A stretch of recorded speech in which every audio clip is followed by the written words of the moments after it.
Oi, pessoal! Hoje a gente vai falar de um assunto que parece um bicho de sete cabeças, mas que, na verdade, é o que garante a segurança de quem tem ou sonha em ter um imóvel no Brasil.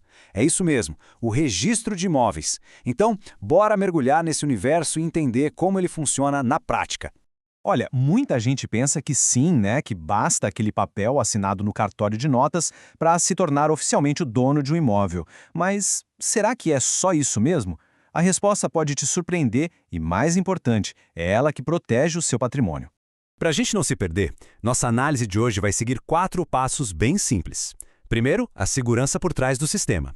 Depois, o que acontece quando o imóvel muda de forma. Aí vamos para as regras de ouro, os princípios que mandam no jogo. E por fim, como tudo isso funciona no dia a dia e o que esperar do futuro digital. Vamos começar pelo básico. Por que o registro de imóveis existe?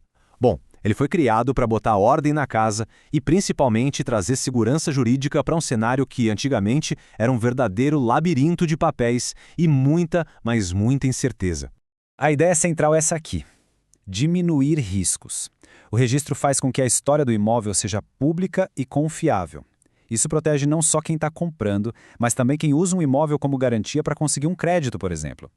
No fim das contas, é um pilar para a estabilidade de todo mundo. Para a gente ter uma ideia, dá uma olhada em como era antes. O sistema antigo era um emaranhado de informações. Cada nova venda gerava uma transcrição diferente. Tentar rastrear o histórico de um imóvel era quase uma investigação, uma caça ao tesouro em livros e mais livros. Era um sistema confuso e, claro, muito arriscado. E aqui está o pulo do gato, a grande virada de chave. A gente saiu de um sistema todo fragmentado, focado nas pessoas, para o sistema do fólio real. O que isso quer dizer? Que hoje o foco é no imóvel. Cada propriedade tem uma identidade única, a matrícula, que funciona como um RG, um prontuário que centraliza toda a vida jurídica daquele bem num só lugar. Muito mais claro e eficiente.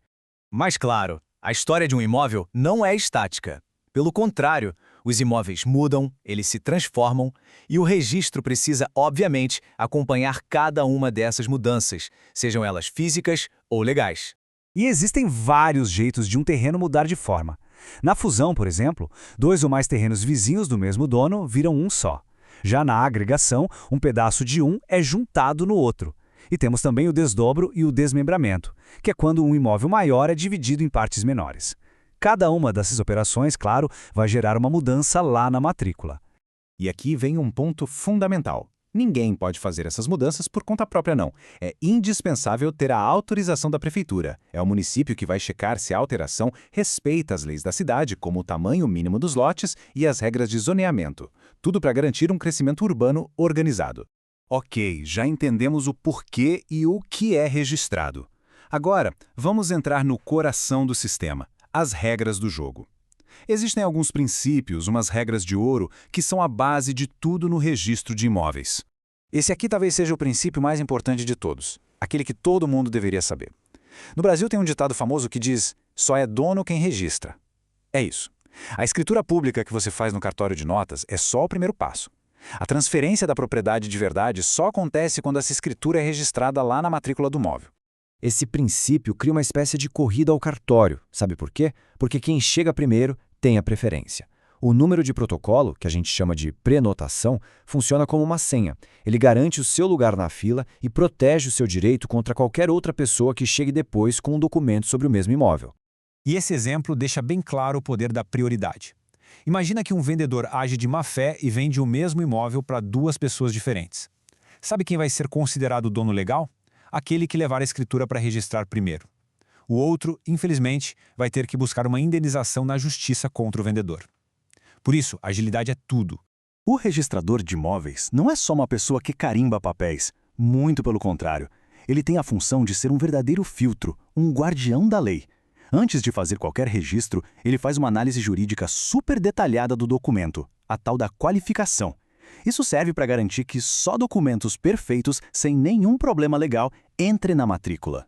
Esse princípio é para garantir que a história do imóvel faça sentido, que não tenha buracos. Pensa numa corrente, em que cada elo precisa estar perfeitamente ligado ao anterior e ao próximo.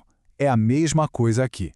Para alguém vender um imóvel, essa pessoa precisa, obrigatoriamente, ser a que consta como dona na matrícula. Não dá para pular etapas. Um exemplo clássico que ajuda a entender isso é o da herança. Um filho não pode simplesmente pegar um imóvel que o pai deixou e vender. Não. Primeiro ele precisa registrar o inventário, o formal de partilha, que é o documento que transfere a propriedade do pai, que faleceu, para ele. Só depois disso é que ele se torna o dono legal e aí sim pode vender. A corrente não pode ser quebrada. E por último, mas não menos importante, o princípio da concentração.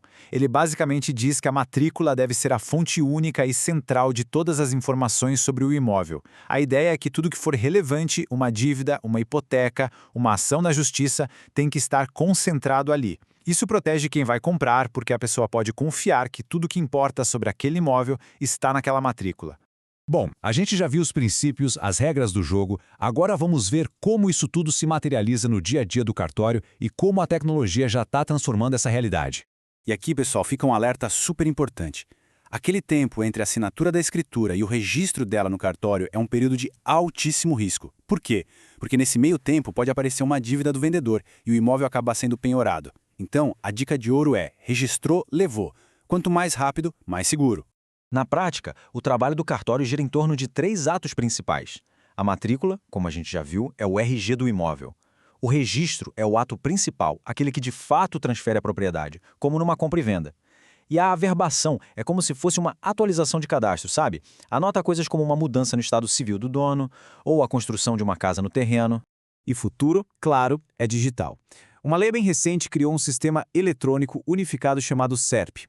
O objetivo é exatamente esse: modernizar e integrar os cartórios do Brasil inteiro. A ideia é que em breve a gente possa fazer consultas e enviar documentos de qualquer lugar, tudo online. Olha, essa frase resume tudo de forma perfeita. Muita gente vê o cartório como pura burocracia, mas, no fundo, o sistema de registro de imóveis é o mecanismo mais forte que a gente tem para proteger um dos nossos bens mais preciosos, a nossa propriedade. E para a gente fechar, fica essa reflexão. Depois de entender a lógica, a história e os porquês, a nossa visão sobre o cartório muda, não é verdade? Ele deixa de ser visto como um custo e passa a ser entendido como um maior investimento na segurança do nosso patrimônio. É isso, pessoal. Valeu pela companhia.